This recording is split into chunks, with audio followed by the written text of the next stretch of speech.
The cattle began dying on January 9th, 1887, and they did not stop.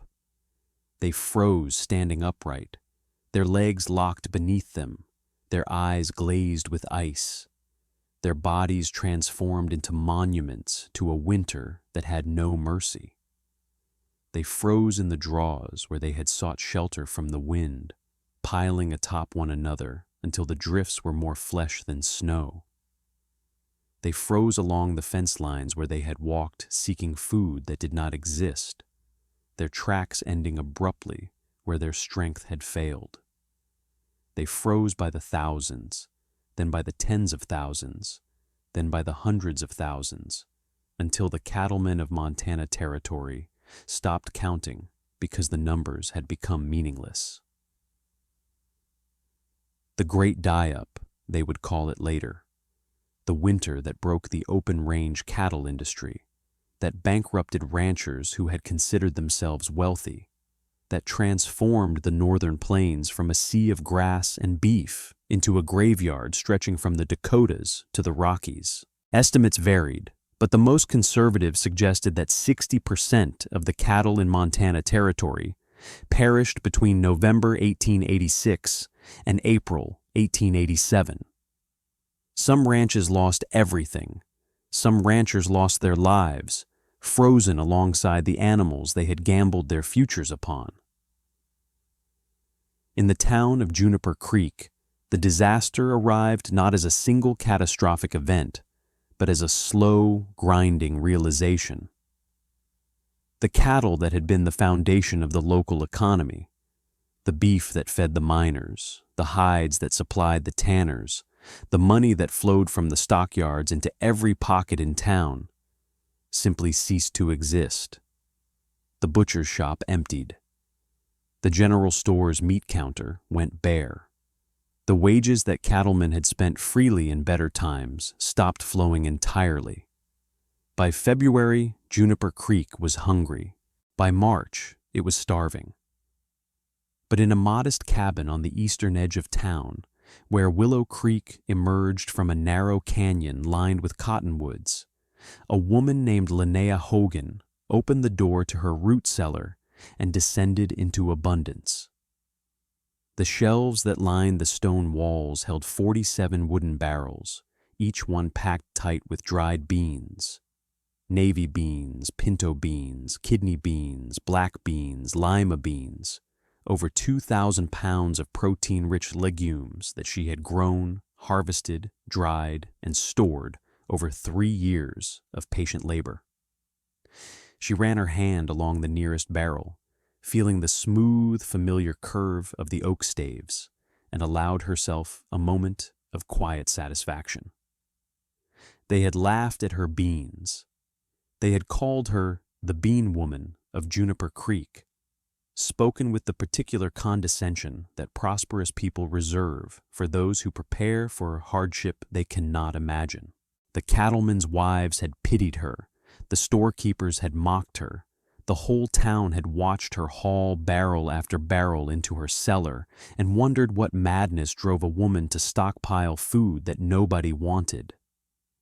Now the cattle were dead, the stores were empty, and Linnea Haugen's cellar held the only substantial food supply in 20 miles. She climbed back up the ladder into the gray February light and looked toward the town that had dismissed her. Smoke rose from chimneys where families were burning whatever fuel they could find to stay warm. The streets were empty, too cold to venture out, too hungry to have anywhere worth going. The children would be crying by now, she knew. Children always cried when there was not enough to eat. Her sorrel mare, Penny, nickered from the small barn. Linnea had named her for the copper color of her coat and the good fortune she represented. A horse purchased with the last of Linnea's savings, a gamble that had paid off in years of faithful service. "Well, Penny," Linnea said softly, "I suppose it's time to share. Tell us in the comments where you're watching from today, whether you're in the mountains, the plains, or somewhere the winters bite just as hard. These lessons of frontier wisdom are timeless." And if you haven't already, subscribe so you don't miss what happens when the last cow freezes and the only food left is what one woman had the foresight to store. Linnea had come to Montana Territory in the spring of 1883, a widow of 36, whose husband, Arne, had died in a mining accident in Colorado the previous winter. A tunnel collapse had buried him along with 7 other men, and the mining company had paid Linnea $200 to go away quietly and not ask uncomfortable questions about the timber supports that should have been replaced months before the disaster. She had taken the money and the silence, not because she was satisfied, but because she had no other choice. A widow with no family, no connections, and no resources could not fight a mining company. She could only survive. Montana was supposed to be a new beginning. She filed a claim on 80 acres along Willow Creek, paying the standard fees, building a small cabin with help from neighbors who welcomed any new settler to the sparsely populated territory. The land was marginal for ranching, too small, too broken, too far from the main grazing areas, but it had good soil along the creek bottom and a reliable water supply. Linnea saw immediately that it was perfect for growing vegetables. She had learned gardening from her mother, Solveig, in the hill country of eastern Norway, where the growing season was short and every calorie had to be coaxed from reluctant soil. Solveig had been a master of the kitchen garden, growing potatoes and turnips and carrots and, most importantly, beans, the crop that stored longest, provided the most nutrition, and could sustain a family through the darkest winter. "Beans are life," Solveig had told her daughter, pressing dried seeds into Linnea's small hands. "Meat spoils, grain attracts vermin, but dried beans, stored properly, will last for years. They will keep you alive when everything else fails." Linnea had carried those seeds across the Atlantic, across the continent, through 2 marriages and 2 widowhoods, always planting them wherever she settled, always harvesting more than she needed, always storing the surplus against the day when surplus would become necessity. In Montana, she planted beans by the acre. The growing season was short but intense, long summer days that compensated for the brief window between last frost and first freeze. She cultivated the creek bottom methodically, breaking the soil with a hand plow, enriching it with manure from neighbors' livestock, planting row after row of the varieties her mother had taught her. The beans flourished in the rich alluvial soil, producing harvests that exceeded anything she had achieved in Colorado or before. She dried them the old way, spreading the harvested pods on wooden racks in the sun, turning them daily until the beans inside rattled loose and hard. She shelled them by hand, sorted them by type, packed them in barrels with bay leaves scattered through to discourage insects. Each barrel held approximately 50 pounds when full. By the end of her first summer, she had 8 barrels. By the end of her second, she had 23. By the autumn of 1886, she had 47, 2,350 pounds of dried beans. If you're enjoying this story, hit that hype button right now. It's free, takes a second, and helps this video reach more people who need to see it. Now, back to the story. The cattlemen of Juniper Creek had noticed her operation, and they had found it amusing. Ransom Blackwood was the first to comment publicly. Blackwood was the largest rancher in the district, owner of 15,000 head of cattle and 200,000 acres of grazing land. He was a big man with a bigger voice, accustomed to being the most important person in any room he entered, and he had opinions about everything and everyone. "The Norwegian widow is growing beans," Blackwood announced at the saloon one autumn evening, his voice carrying through the room.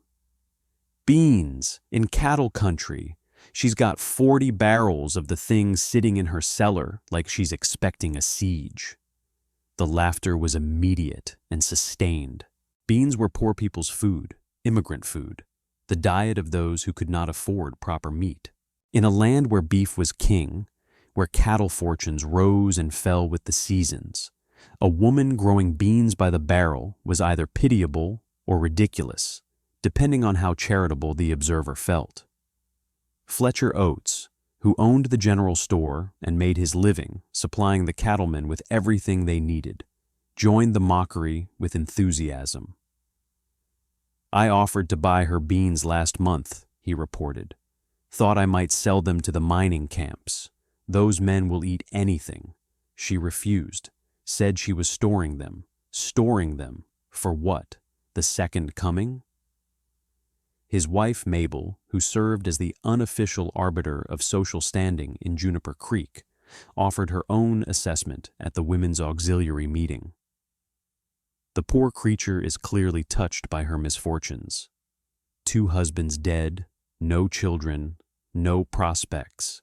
It's driven her to hoarding. Someone should speak to her about getting proper help." The Mockery hardened into received wisdom. Everyone in Juniper Creek knew that Linnea Hogan was the beanwoman, the sad widow who grew food that nobody wanted and stored it against disasters that would never come. She was tolerated but not respected, pitied but not included, a figure of fun in a community that had no shortage of entertainment at others' expense. Linnea heard the talk and continued her work. She had learned long ago that the opinions of prosperous people meant nothing when the prosperity ended. Her mother had taught her that lesson, and her mother had been right about everything that mattered. The summer of 1886 was dry. The grass that fed Blackwood's cattle and all the other herds in the territory grew thin and brown, providing less nutrition than usual. The cattlemen noticed but were not alarmed. Dry summers happened, and the cattle always recovered. They shipped the usual numbers to market in the fall, confident that winter would be manageable, that the remaining herds would survive until spring as they always had. They were wrong. If Wild West Retribution has become part of your week, consider joining the channel membership. Just a couple dollars a month keeps these stories coming. Links below, and hit that hype button if you haven't already. Now, back to the story. The first storm arrived on November 13th, 1886, and it did not stop for 4 months. The snow fell and fell and fell, burying the grass that cattle depended upon, covering the range in a white blanket that grew deeper with each passing week. The cattle, already weakened by a summer of poor grazing, could not dig through the drifts to find food. They stood in the open and starved while snow accumulated on their backs. Then the temperature dropped. By January, the cold had become something almost unimaginable. 40 below zero, 50 below, readings that made the mercury retreat into the bulb and refuse to climb out. The cattle that had survived the starvation began to freeze. They died in draws, in coulees, along fence lines, in the open range where they had wandered seeking food or shelter. They died by the hundreds, then by the thousands, their bodies stacking up like cordwood, their deaths representing the destruction of fortunes that had seemed permanent. Ransom Blackwood lost 12,000 head. He rode out one March morning to assess the damage and found a draw filled with frozen carcasses, cattle piled 3 and 4 deep, the accumulated wealth of a decade transformed into rotting meat that even the wolves would not eat fast enough to clear. He sat his horse at the edge of that draw for an hour, staring, unable to comprehend what had happened to everything he had built. He was not alone. Every rancher in the territory faced the same devastation.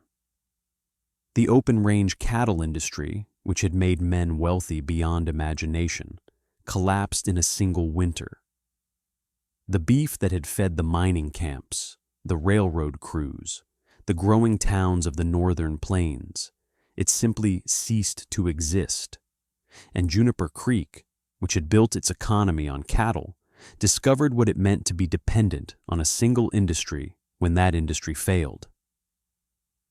Fletcher Oates's store emptied within weeks. The beef vanished first, of course, but it was followed by everything else: the flour, the sugar, the coffee, the tinned goods, all the provisions that people had purchased casually when money was flowing, and forgotten to stockpile when times were good. By February, Oates was selling the last of his inventory at prices that would have been criminal in normal times, and by March, he had nothing left to sell at any price. The miners who worked the claims in the surrounding hills had depended on beef from the local ranches. Without it, they had no reliable source of protein, and the work they did, hard physical labor in the cold and dark, demanded thousands of calories daily. Men who had been strong and productive began to weaken. Work slowed. Some miners abandoned their claims and headed for better supplied towns. Others stayed and grew thinner. The families of Juniper Creek, who had entered the winter confident that the abundance of cattle country would see them through, discovered that abundance was an illusion when the cattle were dead.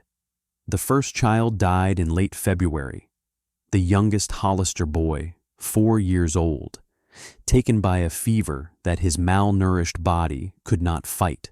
The doctor said it was influenza, but everyone knew that a well-fed child might have survived what killed young Thomas Hollister. Linnea heard about the death and made her decision. She loaded Penny's sledge with 5 barrels of dried beans, 250 pounds, enough to make a difference, and drove into Juniper Creek on a March morning when the temperature had risen above 0 for the first time in weeks. She set up outside Fletcher Oates's empty store, on the same spot where the merchant had sold beef and flour and everything else in better times. She opened the first barrel, revealing the hard, dry beans within, navy and pinto and kidney, all mixed together, all perfectly preserved, all ready to be soaked and cooked into the nourishing stew that had sustained her mother's family through Norwegian winters far worse than this. "No charge," she announced to the gaunt faces that emerged to see what she was doing. "Take what you need, soak them overnight, cook them slow. They will fill your bellies and give you strength." The silence that followed was thick with pride and hunger, those two forces warring behind the eyes of people who had mocked her beans and now stood in desperate need of them. A young mother, Ellen Bryce, wife of a miner who had not worked in weeks, was the first to step forward. She held a small pot, clearly the largest container she owned, and her face showed the particular anguish of a woman whose children were crying from hunger. "Mrs. Haugen," she whispered, we laughed at you. Everyone did.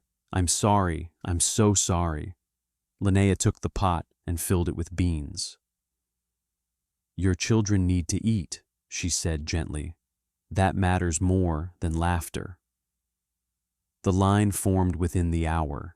Half of Juniper Creek stood in the frozen street, waiting for the food they had once dismissed as beneath them.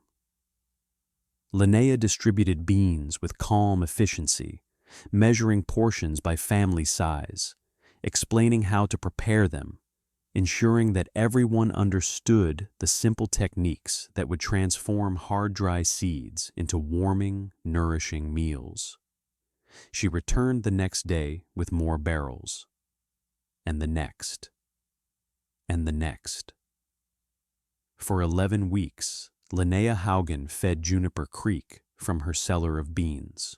She made the journey into town every 3 or 4 days, loading her sledge with protein that nobody else had, distributing it to whoever came. She showed the women how to soak the beans, how to cook them slowly with whatever scraps of fat or bone could be found, how to stretch a single pot into multiple meals. She demonstrated the recipes her mother had taught her: bean soup, bean stew, bean cakes fried in a little grease, bean paste spread on whatever bread could be made from the diminishing flour supplies. The beans were not delicious. They were not the beef that the people of Juniper Creek had grown accustomed to eating. But they were nourishing, rich in protein, filling in a way that vegetables alone could never be, capable of sustaining hard-working adults and growing children when nothing else was available. The deaths stopped. After young Thomas Hollister, no more children succumbed to the fevers and weaknesses that hunger brought. The miners who had been growing thin found their strength returning. The families who had been despairing found themselves able to endure. Ransom Blackwood came to Linnea's cabin on an April morning, after the worst had passed and the first hints of spring were appearing in the south-facing slopes. He rode alone, his grand horse looking nearly as gaunt as the cattle that had not survived, his big frame diminished by a winter that had taken everything he had built. He dismounted at her door and stood for a long moment, unable to speak. Linnea waited. She had learned that proud men sometimes needed time to find words for humble sentiments. "Mrs. Haugen," he finally said, "I called you the beanwoman. I laughed at your preparations. I told the whole town that you were—" He stopped, his jaw working. "I told them you were storing food against disasters that would never come. I remember," Linnea said. "My cattle are dead. 15,000 head. Everything I spent 20 years building, frozen in the draws and the coulees, rotting now that the thaw is starting." His voice cracked. "My children ate your beans last month. My wife made soup from your charity. We survived because of the food I mocked." Linnea studied the broken man before her. The rancher who had been the largest voice in Juniper Creek, the most important person in any room, now stood at a widow's door, seeking something that money could not buy. "Your children are fed," she said. "Your wife is healthy. You are alive. What else matters?" "I need to know why," Blackwood said. "Why did you prepare for this? How did you know?" Linnea was silent for a moment, remembering her mother's voice, her mother's hands pressing seeds into her palms, her mother's certainty that the world would always find ways to punish those who did not prepare. "I did not know this winter would come," she said. "I only knew that some winter would. The cattle seemed eternal, but nothing is eternal. The prosperity seemed permanent, but nothing is permanent.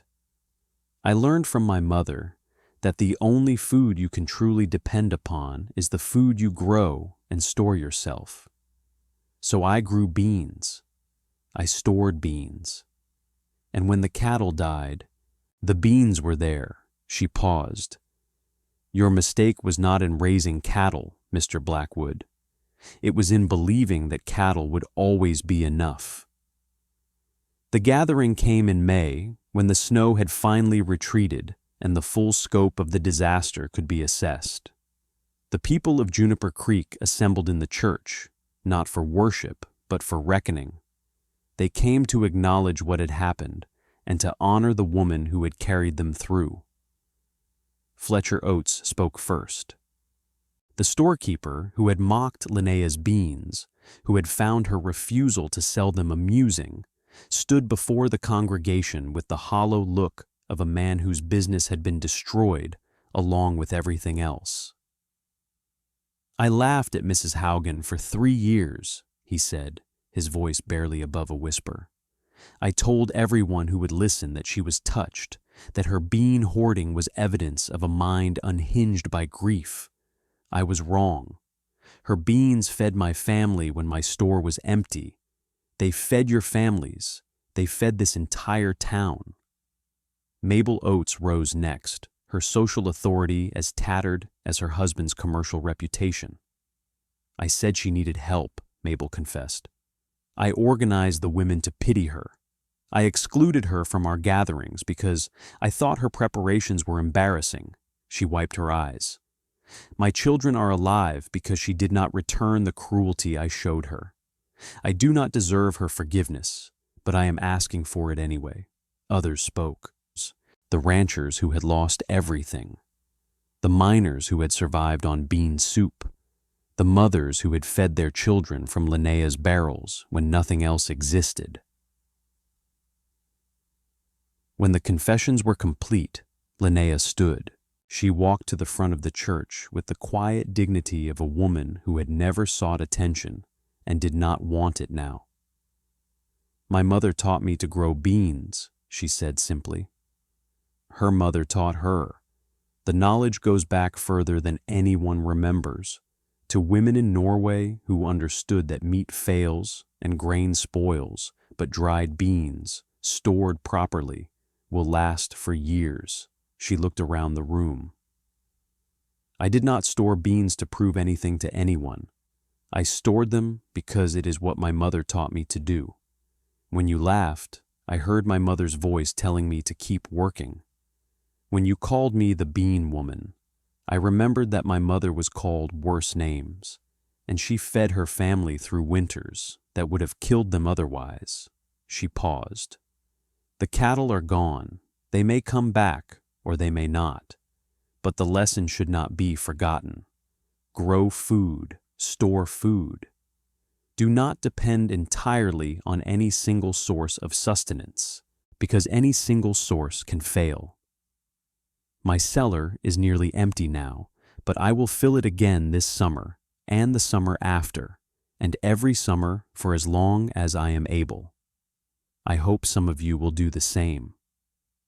Thank you for watching this story about Linnea Haugen and the bean cellar of Juniper Creek.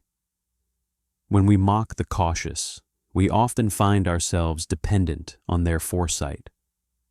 If this story reminded you that the old ways carry wisdom, the new ways have forgotten, please share it with someone who needs to hear it. Subscribe to Wild West Retribution for more stories of frontier resilience and quiet vindication. Tell us in the comments, has anyone ever laughed at your preparations until the day those preparations saved them? That summer, 19 families in the Juniper Creek area planted beans. Linnea provided seeds from her remaining stock, taught cultivation techniques, explained the drying and storage methods her mother had perfected. By autumn, the community had diversified its food supply in a way it never had before, not replacing cattle, but supplementing them with protein that did not depend on grass or weather, or any of the variables that had proven so deadly.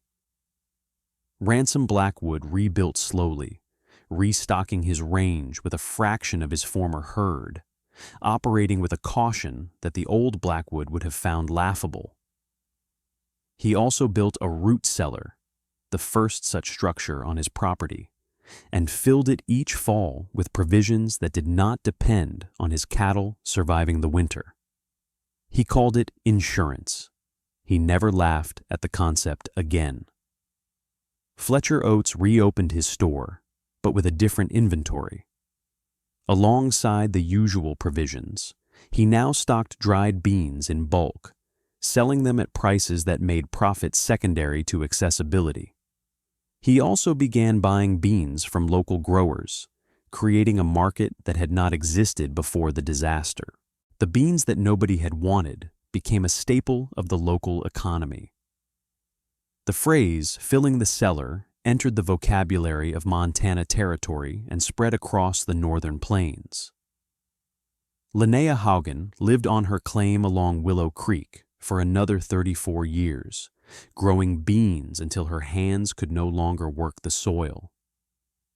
She remarried in 1892, a widower named Carl, who had lost his first wife to the same winter that killed the cattle, and together they raised 5 children who all learned to garden before they learned to read.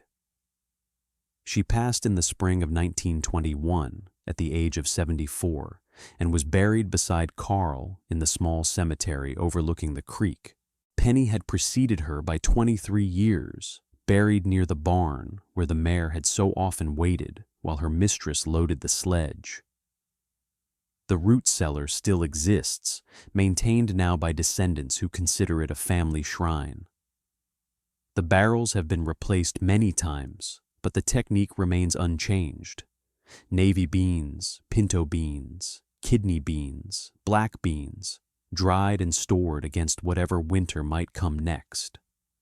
Above the cellar door, carved in Linnea's own hand sometime in the years after the Great Dieup, is an inscription in both Norwegian and English. Bønner liv. Beans are life. Her mother Solveig, who had pressed the first seeds into Linnea's small hands in the hills of Norway, would have wept with pride to see how far those seeds had traveled and how many lives they had saved.